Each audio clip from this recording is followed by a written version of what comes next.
चंडीगढ़ में 5 राज्य कानूनों के प्रावधानों को किया गया लागू। इनमें पंजाब के 3 कानून भी हैं शामिल।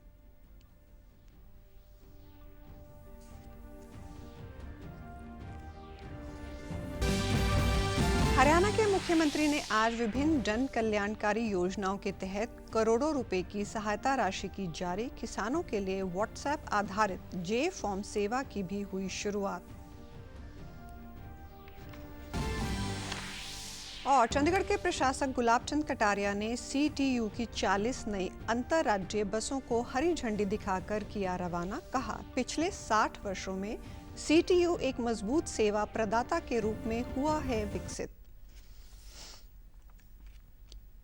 नमस्कार, चंडीगढ़ से आपका स्वागत है। मैं हूं शैली तनेजा।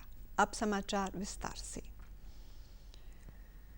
भारत सरकार ने केंद्र शासित प्रदेश चंडीगढ़ में 5 राज्य कानूनों के प्रावधानों को लागू कर दिया है। इनमें पंजाब के 3 कानून शामिल हैं। ये कदम शासन और विनियामक सुधारों के लिए एक समूह का हिस्सा बताया जा रहा है, जिसका उद्देश्य कानूनी ढांचे को आधुनिक बनाना, पारदर्शिता बढ़ाना और जीवन यापन तथा व्यापार करने में सुगमता में सुधार करना है। इसके अलावा असम किराएदारी अधिनियम 2021, जो मॉडल टेनेंसी एक्ट 2021 के अनुरूप है, उसे मौजूदा पूर्वी पंजाब शहरी किराया प्रतिबंध अधिनियम 1949 के स्थान पर विस्तारित किया गया है।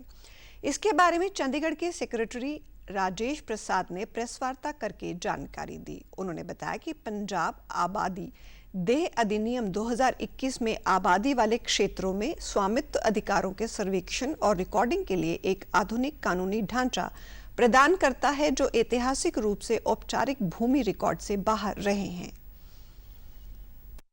1949 लागू था। उसमें काफ़ी समस्या यहाँ के जो लोगों को आती थी, जो मकान मालिक को और टेनेंट्स को भी। 2021 में केंद्र सरकार ने एक मॉडल टेनेंसी एक्ट को पारित किया और सारे स्टेट्स को, यूनियन टेरिटरीज को निर्देश दिया, आप लोग इस मॉडल टेनेंसी एक्ट के बेसिस में आप इसको अडॉप्ट कर लीजिए।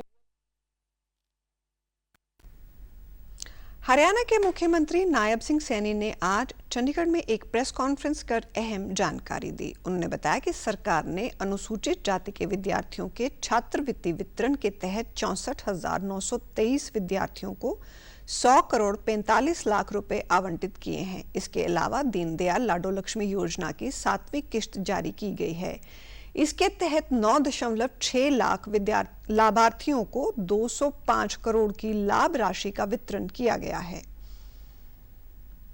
छात्रवृत्तियां थी, उसको केंद्र के पोर्टल के साथ जोड़ा है और मुझे खुशी है कि 64,923 विद्यार्थियों को छात्रवृत्ति के रूप में 100 करोड़ 45 लाख रुपए की राशि वो जारी की गई है और उनके खाते में चली गई है, क्योंकि केंद्र के साथ ही पोर्टल में जोड़ दिया गया है। मुख्यमंत्री ने बताया कि 5,296 किसानों को 38 करोड़ की राशि डाली गई है। किसानों को व्हाट्सएप पर जी फॉर्म भेजने की सुविधा मिली है। उन्होंने कहा कि राज्य के 5.78 लाख किसानों को उनकी फसल बिक्री के प्रमाण के रूप में 13,77,000 रुपए के जे फॉर्म व्हाट्सएप पर भेजने का शुभारंभ किया गया है। किसानों को 38 करोड़ 88 लाख रुपए की राशि आज उनके खाते में जारी की है। जो हमने कहा है उसको पूरा करने का काम हमारी सरकार कर रही है। यह राशि मुझे खुशी है बताते हुए 5 जिलों अंबाला, करनाल, कुरुक्षेत्र, यमुनानगर और पंचकुला के सब्जी उत्पादक जो हमारे किसान हैं उनके खातों में ये जारी की गई। पंजाब सरकार के रुख के चलते पंजाब भाजपा के प्रदेश अध्यक्ष सुनील जाखड़ पार्टी के वर्करों को लेकर चंडीगढ़ में पुलिस हेडक्वार्टर पहुंचे। इस समय उन्होंने कहा कि नेशनल पार्टी आज पुलिस को रिपोर्ट दर्ज कराने आई है। उन्होंने कहा पंजाब सरकार आतंकवाद का राजनीतिकरण ना करे। पुलिस हेडक्वार्टर में डीजीपी ट्रैफिक पुलिस को आगे किया गया और डीजीपी गौरव यादव खुद नदारद रहे। आतंकवाद का मुद्दा है, ਇਹਦਾ ਰਾਜਨੀਤੀਕਰਨ ਨਾ ਕੀਤਾ ਜਾਵੇ ਤੇ ਰਾਜਨੀਤੀਕਰਨ ਕੌਣ ਕਰ ਰਿਹਾ ਹੈ? ਖੁਦ ਪੰਜਾਬ ਦੇ ਮੁੱਖ ਮੰਤਰੀ, ਜੋ ਕਿ ਕੁਝ ਦਿਨ ਪਹਿਲਾਂ ਹੀ ਵਿਧਾਨ ਸਭਾ 'ਚ ਜਿਸ ਕਿਸਮ ਦਾ ਉਹਨਾਂ ਦਾ ਵਤੀਰਾ ਰਿਹਾ, ਉਹਨਾਂ ਨੇ ਉਸੇ ਟਾਈਮ ਹੀ ਆਪਣਾ ਜੋ ਵੀ ਮੋਰਲ ਅਧਿਕਾਰ ਸੀਗਾ ਉਸੇ ਦਿਨ ਗਵਾਤਾ ਸੀ ਚੀਫ ਮਿਨਿਸਟਰ ਬਣੇ ਰਹਿਣ ਦਾ। ਡੀਜੀਪੀ ਸਾਹਿਬ ਬਿਆਨ ਦੇ ਰਹੇ ਹੈ ਤੇ ਉਹਦੇ ਹੱਥ ਲੈ ਕੇ ਆਈ ਸਾਈਨ ਕੀਤਾ ਹੈ ਤੇ ਦੂਜੇ ਪਾਸੇ ਚੀਫ ਮਿਨਿਸਟਰ ਕਹਿ ਰਹੇ ਨਹੀਂ ਜੀ ਬੀਜੇਪੀ ਨੇ ਕੀਤਾ ਹੈ। ਆਹ ਦੇਸ਼ ਦਰੋਹ ਦਾ ਮੁਕੱਦਮਾ ਬਣਦਾ ਸਾਹਿਬ। सुनील जाखड़ ने कहा कि मुख्यमंत्री भगवंत मान बीजेपी पर धमाकों का इल्जाम लगा रहे हैं। मुख्यमंत्री भगवंत मान ने केजरीवाल के नाम पर यह काम किया है। उन्होंने कहा कि यदि उनके ऊपर इल्जाम लगाए जा रहे हैं तो उन्हें गिरफ्तार किया जाए। ਤੁਹਾਨੂੰ ਭਾਲਣ ਦੀ ਲੋੜ ਨਹੀਂ, ਸਾਨੂੰ ਗ੍ਰਿਫਤਾਰ ਕਰੋ, ਨਹੀਂ ਤਾਂ ਪਹਿਲਾਂ ਭਗਵੰਤ ਮਾਨ ਜੀ ਨੂੰ ਪੁੱਛੋ ਵੀ ਤੁਹਾਡੇ ਕੋਲ ਇਨਫੋਰਮੇਸ਼ਨ ਕਿੱਥੋਂ ਆਈ। ਅੰਦਰ ਆ ਵੀ ਗੱਲ ਆਈ, ਰਾਜ ਸਾਹਿਬ ਤਾਂ ਕੁਝ ਨਹੀਂ ਬੋਲੇ, ਉਹਨਾਂ ਨੇ ਸਾਡੀ ਐਪਲੀਕੇਸ਼ਨ ਜੋ ਲੈ ਲਈ, ਅਸੀਂ ਆਪਣੀ ਦੇ ਕੇ ਆਏ, ਜਿਹੜੀ ਕੰਪਲੇਂਟ ਦੇ ਕੇ ਆਏ, ਉਹਨਾਂ ਨੇ ਸਾਡੀ ਗੱਲ ਸੁਣ ਲਈ, पर कहते हैं ना बैरों को सुनाने के लिए ऊंचा बोलना पड़ता है, वो सानू सारा कुछ करना पड़ेगा। मेरी एनडीसी ना विर्क साहब ने जी गल की उत्थे ਉਹਦੇ ਉੱਤੇ ਨਾਲ ਇਹਨਾਂ ਦੇ ਸੁਪਰੀਮੋ ਦਾ ਵੀ ਨਾਮ ਇਹਦੇ ਵਿੱਚ ਹੋਣਾ ਚਾਹੀਦਾ ਸਭ। पंजाब के राज्यपाल और केंद्र शासित प्रदेश चंडीगढ़ के प्रशासक गुलाब चंद कटारिया ने सतगुरु उदय सिंह के साथ पंजाब लोक भवन में एक आध्यात्मिक एवं प्रेरणादायक भेंट की। इस समय दोनों महानुभावों ने पंजाब की समृद्ध धार्मिक एवं सांस्कृतिक विरासत के संरक्षण और संवर्धन पर विचार साझा किए।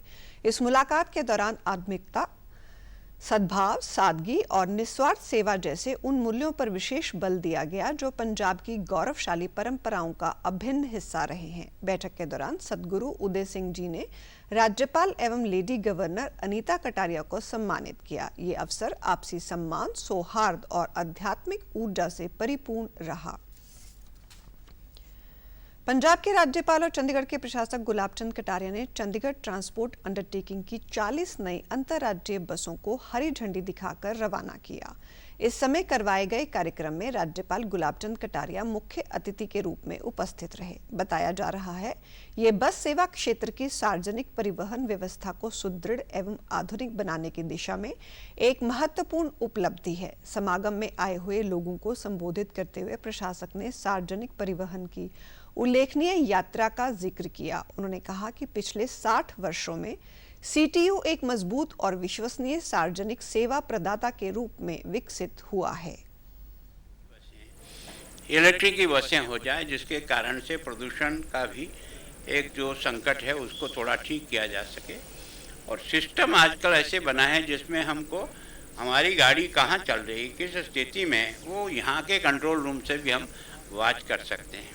तो कोशिश की कि जनता की सुविधा के अनुसार अधिक से अधिक सुविधाएं मिले और हमारी बसें भी एक तरह से प्रॉफिटेबल धंधा नहीं है ये, क्योंकि ये जनता की सेवा है, लेकिन फिर भी हम लगभग उतनी पूर्ति कर सके जितना हमारा खर्चा है। पंजाब के मुख्यमंत्री भगवंत मान ने जागत जोत श्री गुरु ग्रंथ साहिब सत्कार संशोधन एक्ट 2026 को लागू करने को लेकर 4 दिन की शुक्राना यात्रा शुरू की है। इसके चलते उन्होंने श्री हरमंदिर साहिब में नतमस्तक होकर परमात्मा का शुक्राना किया।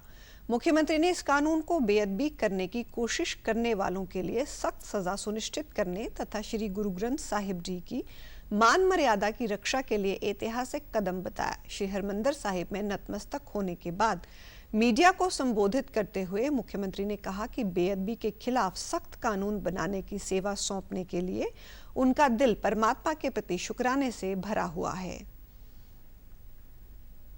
गुरु ग्रंथ साहब सत्कार एक्ट जिहड़ा सोध के उहदे सख्त धारावां लाइयां गईयां, उस तो बाद शुकराना यात्रा शुरू की है। अज दरबार साहब जाके नाके नस्बत होए हैं, यही अरदास की है कि परमात्मा समर्थ बख्शे, बल बख्शे। ये जिहड़ी सेवा मेरे कोलों लई है मैं उसका शुकराना करन आया, क्योंकि हुण ये धारावां जिहड़ियां बहुत सख्त हो गईयां। मुख्यमंत्री ने कहा कि हमारी सरकार सौभाग्यशाली है कि हमें ये ऐतिहासिक कानून पारित करने का अवसर मिला है जो भविष्य में ऐसी घिनौनी घटनाओं को रोकने में अहम साबित होगा। ये कानून इतनी समझदारी और सख्ती से बनाया गया है कि दोषी ठहराए गए व्यक्ति को मरने तक उम्र कैद की सजा हो सकती है। एक बार नहीं ਲੱਖ ਵਾਰ सोचे वो बंदा ਜਿਹੜਾ कोई ਇਹੋ ਜਿਹੀ हरकत ਕਰਨ ਜਾ ਰਿਹਾ ਹੈ ਜਾਂ ਜਾਣ ਬਾਰੇ सोच ਰਿਹਾ है 10 साल तो लैके उम्र कैद टिल डेथ। पंजाब की सामाजिक न्याय, अधिकारिता और अल्पसंख्यक मंत्री डॉक्टर बलजीत कौर ने कहा कि पंजाब सरकार हाशिए पर रह रहे और ज़रूरतमंद वर्गों के बच्चों को अच्छी शिक्षा से जोड़ने के लिए पूरी तरह प्रतिबद्ध है ताकि कोई भी बच्चा केवल आर्थिक तंगी के कारण अपने सपनों से वंचित ना रह जाए। डॉक्टर बलजीत कौर ने बताया कि पंजाब सरकार द्वारा अपने 4 वर्षों के कार्यकाल के दौरान अनुसूचित जातियों से संबंधित पहले से 10वीं कक्षा में पढ़ रहे विद्यार्थियों के लिए मुफ्त पाठ्य पुस्तकों की आपूर्ति योजना के अंतर्गत 204 करोड़ 69 लाख रुपए की अयादगी पंजाब स्कूल शिक्षा बोर्ड को की गई है। उन्होंने कहा कि ये राशि हजारों परिवारों के बच्चों की शिक्षा को मजबूत आधार प्रदान करने में सहायक साबित हो रही है। सरकार का मानना है कि शिक्षा के क्षेत्र में उठाया गया ये मजबूत कदम समाज के भविष्य को रोशन बनाता है। इसी सोच के साथ मान सरकार ऐसी जनहितैषी योजनाओं को लगातार आगे बढ़ा रही है ताकि समाज के हर वर्ग के बच्चों को बराबर अवसर मिल सके और वे अपने सपनों को साकार कर सकें। आकाशवाणी द्वारा अपने स्थापना की 90वीं वर्षगांठ के उपलक्ष्य में आज राष्ट्रीय राजधानी दिल्ली में मैराथन का आयोजन किया गया। लगभग 3.5 किलोमीटर की ये दौड़ आकाशवाणी भवन से शुरू हुई तथा कृषि भवन, रेल भवन और रिजर्व बैंक भवन से होती हुई आकाशवाणी भवन में संपन्न हुई। आकाशवाणी और दूरदर्शन सहित प्रसार भारती में कार्यरत कर्मचारियों और उनके परिवार के सदस्यों ने मैराथन में भाग लिया। प्रसार भारती के मुख्य कार्यकारी अधिकारी गौरव द्विवेदी और आकाशवाणी के महानिदेशक राजीव कुमार जैन भी इस अवसर पर उपस्थित थे। बहुजन हिताय बहुजन सुखाय के आदर्श वाक्य के साथ आकाशवाणी की स्थापना वर्ष 1936 में हुई थी। ये देश का सर्वाधिक विश्वसनीय प्रसारण माध्यम है जो विभिन्न भाषाओं में समाचार बुलेटिन के अलावा संगीत, मनोरंजन और जन उपयोगी कार्यक्रमों का प्रसारण करता है। इस मैराथन के आयोजन से आकाशवाणी ने न केवल अपनी गौरवशाली संस्कृति और अस्मिता का उत्सव मनाया बल्कि स्वास्थ्य, स्फूर्ति, एकजुटता और लोक संपर्क का संदेश भी प्रसारित किया।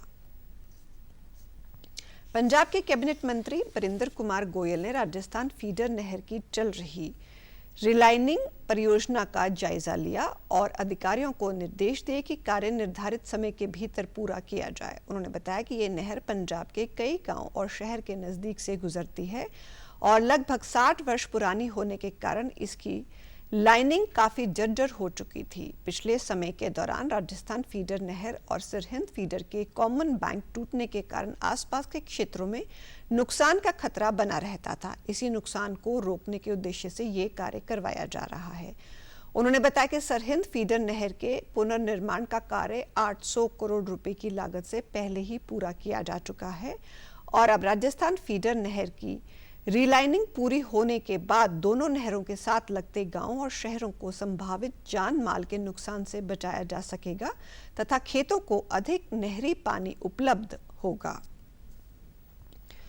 उपभोक्ता कार्य और खाद्य और सार्वजनिक वितरण मंत्री प्रहलाद जोशी ने कहा है कि देश का सरकारी अनाज भंडार 604 लाख टन से अधिक हो गया है। ये मात्रा बफर स्टॉक यानी अनिवार्यता के समय की आवश्यकता मात्रा से लगभग 3 गुना अधिक है। उन्होंने कहा कि गेहूं और चावल के सुरक्षित भंडार से देश में कल्याणकारी योजनाओं और सार्वजनिक वितरण प्रणाली के लिए निर्बाध आपूर्ति सुनिश्चित हो रही है। केंद्रीय मंत्री ने कहा कि प्रधानमंत्री नरेंद्र मोदी के नेतृत्व में भारत का खाद्य सुरक्षा ढांचा लगातार मजबूत हो रहा है। केंद्रीय मंत्री के अनुसार देश में चावल का भंडार 386.1 लाख टन है जबकि बफर स्टॉक 135.8 लाख टन की जरूरत है। दूसरी ओर गेहूं का आरक्षित स्टॉक 217.92 लाख टन है जबकि बफर शर्तों के अनुसार 74.6 लाख टन स्टॉक होना चाहिए। और आप हमारे समाचार YouTube channel DD News Chandigarh, Facebook DD News Chandigarh, social media X वे डीडी न्यूज CHD पर भी देख सकते हैं। इसी के साथ चंडीगढ़ से समाचारों का सिलसिला समाप्त होता है। नमस्कार।